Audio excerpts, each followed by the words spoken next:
Hello, amazing entrepreneur. It's Tash Corbin here, and welcome to another episode of the Heart-Centered Business Podcast. This is episode number 319, which means you can find all the relevant links and show notes for today's episode over at tashcorbin.com/319. In today's episode, I'm going to share with you the answer to the question, how do I choose the right social media for business? And the answer may not be what you think it is. So let's dive into this one. It's going to be epic. I'm Tash Corbin, and this is the Heart-Centered Business Podcast. Okay, so in most cases, when people come to me and ask about what social media platform should they be on or what should their social media focus be in their business, they're asking it through the lens of they've been told it should be X, but they don't actually like that platform or they don't really know how to use that platform effectively. So I see a lot of people get told, well, you need to be on Instagram because it's got a younger demographic than Facebook, or you have to be on LinkedIn because your ideal client's in a job and so therefore they're more likely to find you on LinkedIn, or you have to be on Facebook because horse people hang out in Facebook groups the most and so therefore you have to be on Facebook. And actually that is one of the least important reasons to be on a certain social media platform. One of the least important. So I'm going to help you decide what social media platform to focus on, not through the lens of because you have to because X, but actually based on what you most want and what you most want to do and what is your strength. Because ultimately, being on Facebook rather than Instagram, but being far more consistent and far more effective is going to be 10 times better than being on Instagram, but really struggling with it and not liking it and not enjoying it, even if there's 10 times the amount of your ideal clients on Instagram. Even if. And in most cases, your ideal clients are on multiple platforms and there are multiple ways that you could get in front of them and you don't have to be across all of them. So before I dive into how to choose your social media platform, let me be 100% clear with you that I do not think you should have multiple social media platforms. Now, let me say that again. I do not think you should have multiple social media platforms. I'm not saying you shouldn't be on those platforms, but I'm saying that you should choose one that is your platform, your primary platform, whether that be Facebook, Instagram, LinkedIn, or another social media platform. Pick one and nail it. Absolutely nail it. In the early days of social media, the prevailing advice was be on all the platforms as much as you can and use scheduling tools to get onto all of those platforms, because back in 2013, 2014, people chose a platform and that's really the only place that they were, right? But these days, people have a bunch of different social media platforms, but they have one that's their favorite. And people engage with different social media platforms in different ways. They get different things from those different social media platforms. But if there's one thing that I really hate as a content consumer, it's not knowing where the main place is that I should follow someone.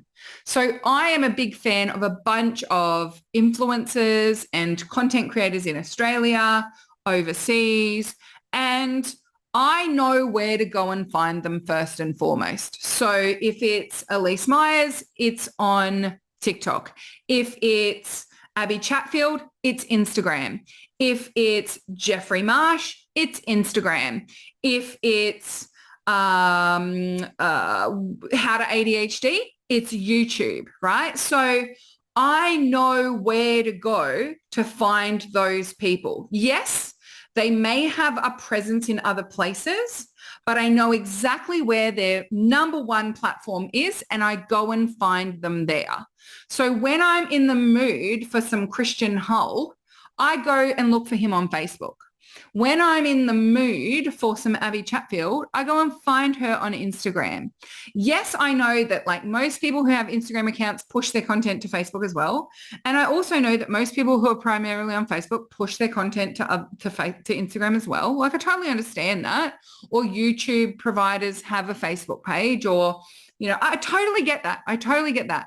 But I also know where their core platform is. So I don't feel like I have to follow them on all platforms. And that's very efficient for me as a consumer. So if you think of it through that lens, if you're trying to build an Instagram following and you're building a Facebook page and you have a free Facebook group and you're on TikTok and people can follow you on Twitter, what are you saying to your audience about where to connect and engage with you most consistently? I know that if I comment on the stories or Facebook posts of certain people, I won't get a reply from them there because their primary platform is Instagram. So sometimes I'll see something from someone on Facebook and I want to comment on it, but I want to make sure that they see it. So I'll go to their Instagram and comment there because I know that that's where they are. Does your audience know where they get to hang out with you? Because when we follow content creators, when we follow providers, when we follow personal brands, we're not just following them to suck in all the information. We're following you on social media because we want to engage in a two-way conversation with you. And if I don't know if you're going to be listening, if I don't know if you're there, if I don't know that this is where I can hang out with you, then I am far less likely to engage. So there are other people that I follow, mostly people from my own audience, where I'm not 100% sure where their main place is that they are.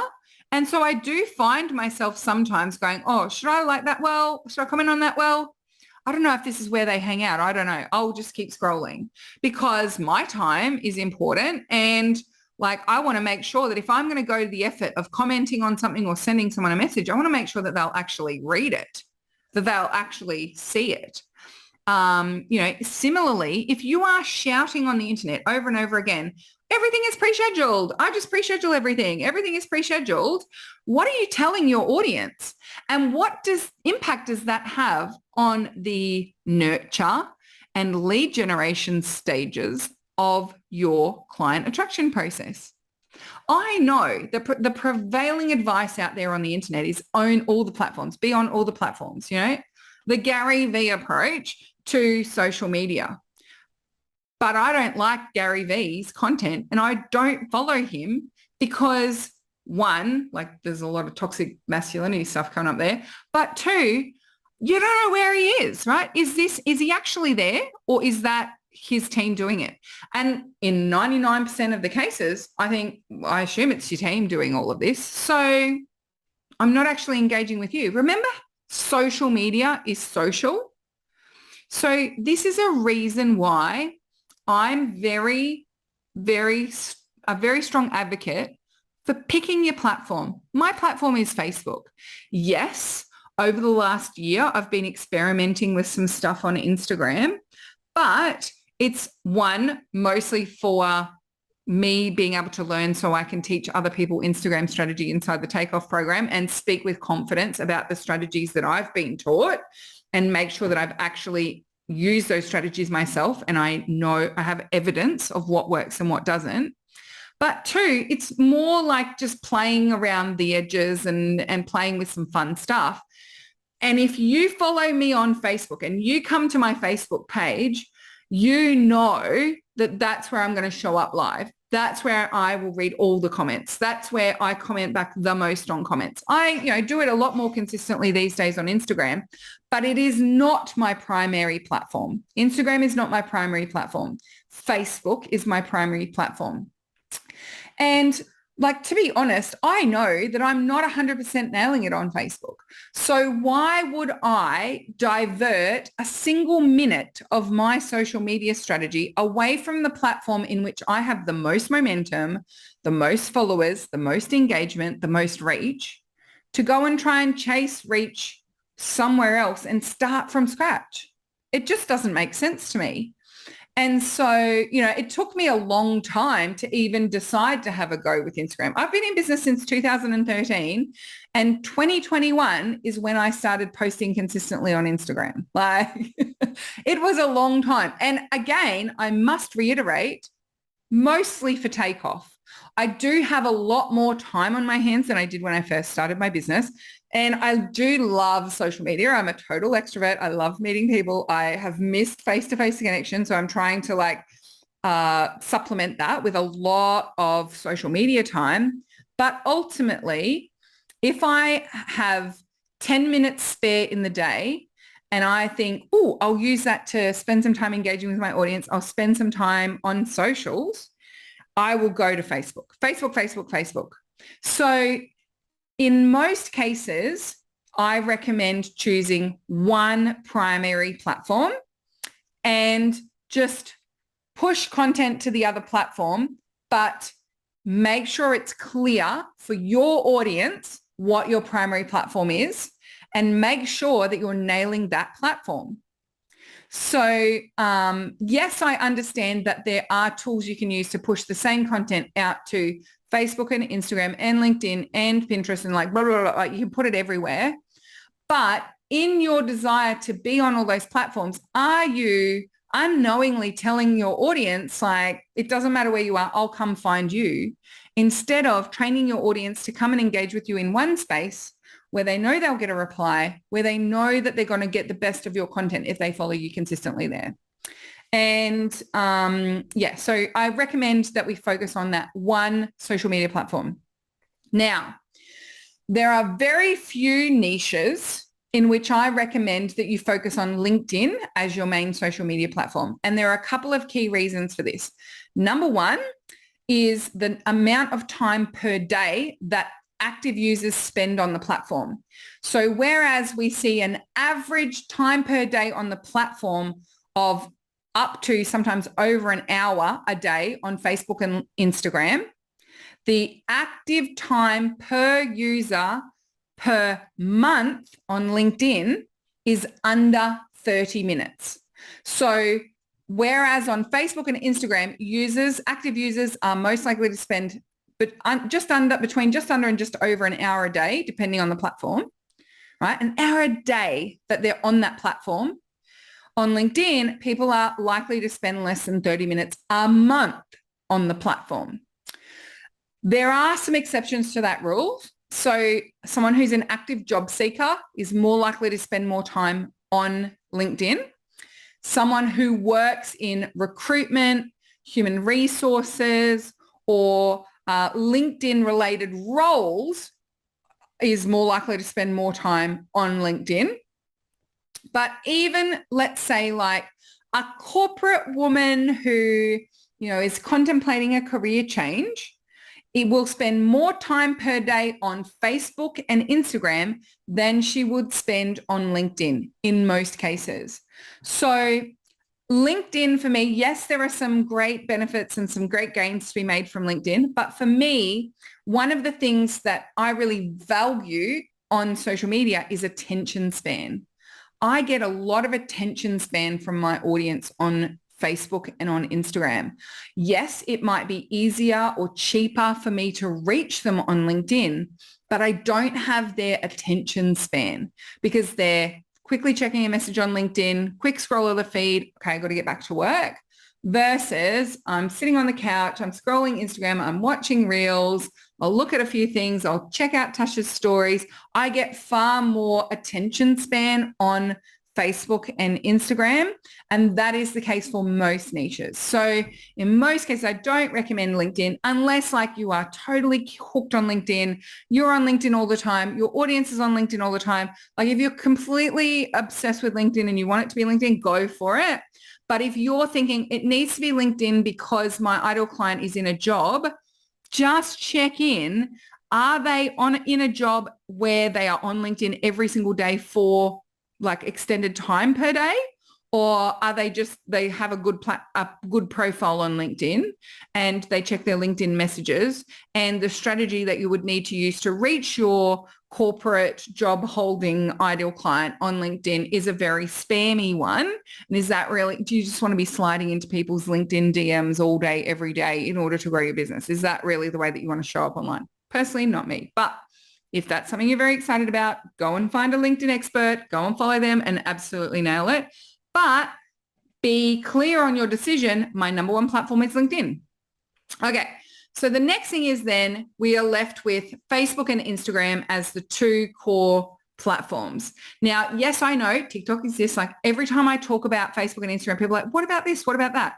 Yes, I totally know TikTok exists, Clubhouse exists. There are other social media platforms, but ultimately, which social media platform gives you the most attention span, the most scalability, and the most, I was already here, so I might as well check this out.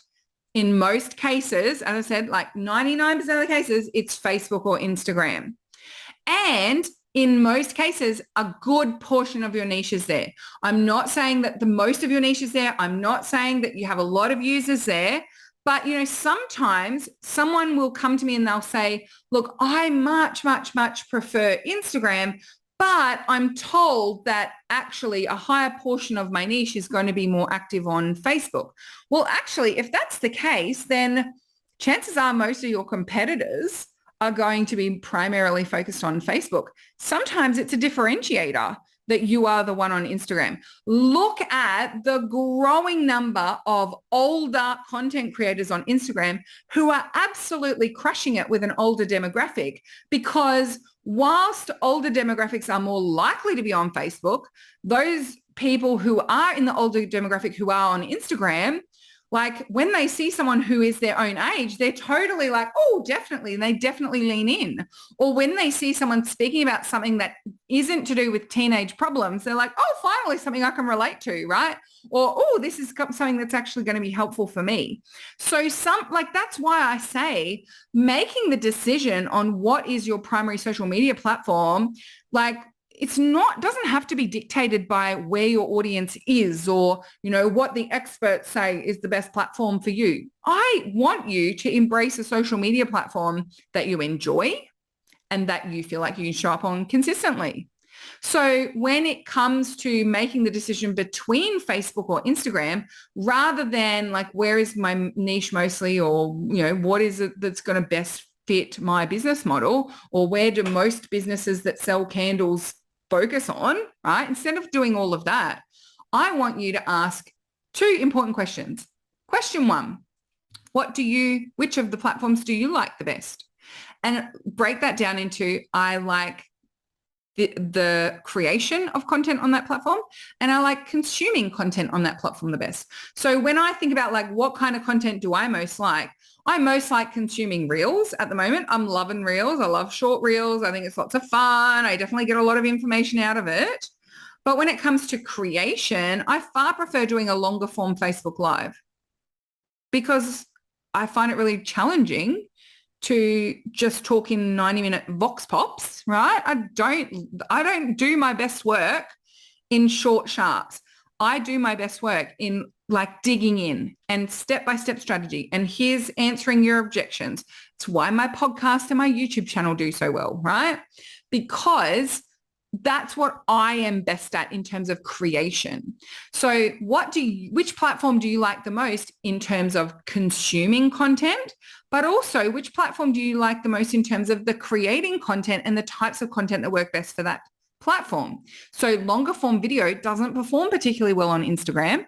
Longer form video performs more effectively on Facebook.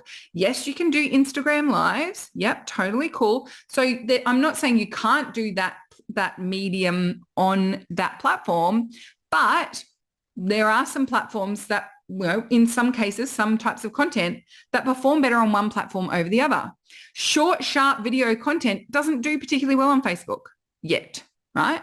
Short, sharp video content does better on Instagram. Reels are being really preferenced in the algorithm and in the feeds at the moment. Visually based content performs a little better on Instagram, whereas written-based content performs a little better on Facebook, right? So think about like, what kinds of content do you most like to consume and do you most like to create?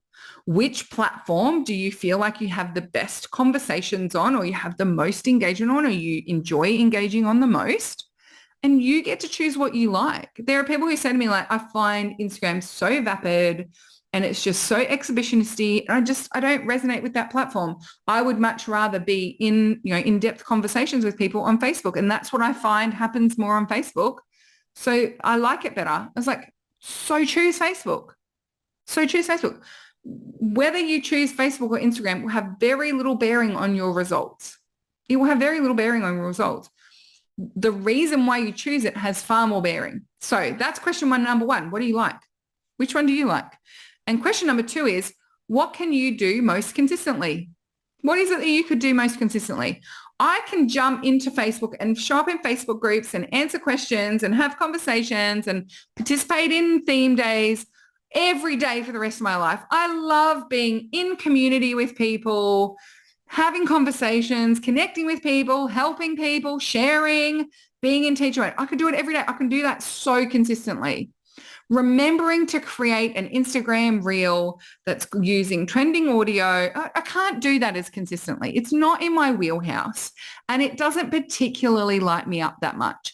I must admit my ego loves seeing the view numbers on my reels on Instagram. I do enjoy that number.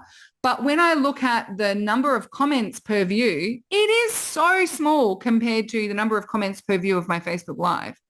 So if I have 200 people view a Facebook Live, I'll get comments out of 20 or 30 of them. If I have 200 people view an Instagram reel, I've got no comments. I've got no comments. So you know what I love doing consistently? It's having conversations. And I find personally, a lot of the strategy on Instagram is a bit one way for me. But other people find that they, what they do on Instagram is a lot more DMing of people and following back and all that kind of stuff. And that's the way that they love doing it. And they could scroll their Instagram feed every single day. They could love beautiful photos of luxury interiors every single day. Their Instagram feed lights them up, right? I'm not saying one is better than the other because they are pretty much the same. They just appeal to different types of personalities, different types of engaging with people, different types of creating a sense of community and creating a sense of social engagement. They just do it differently. So what can you do consistently? That is question number two. Question number one, what do you like? Which do you like? Question number two, what can you do consistently? Because consistency will always beat flash and crash, no matter which social media platform you choose. So with all of that being said, regardless of which social media platform you choose, one of the most important things for you to get clear on is what is the niche that you are focused on recruiting to and engaging with on your social media platform. So I have a free resource for you for this episode, and that is my Nail Your Niche training. In that training, I help you work out who is it that you are focused on speaking to when you're growing an audience on social media, when you are building a group of people that you want to sell to with your marketing. And niching is critical to standing out from the crowd with your messaging and breaking through that algorithm, whether you choose LinkedIn, Facebook, Instagram, TikTok, Clubhouse, anything as your social platform. So go and grab the link to that training at tashcorbin.com/319. And of course, if you have any follow-up questions for this, send an email through to support@tashcorbin.com or get in touch through the DMs on Facebook or Instagram. Thank you so much for joining me for this episode of the Heart Centered Business Podcast. Until next time, I cannot wait to see you shine. Big love from me and bye for now. Would you like more tips, tools and resources to help you grow your heart-centered business? Head to tashcorbin.com today.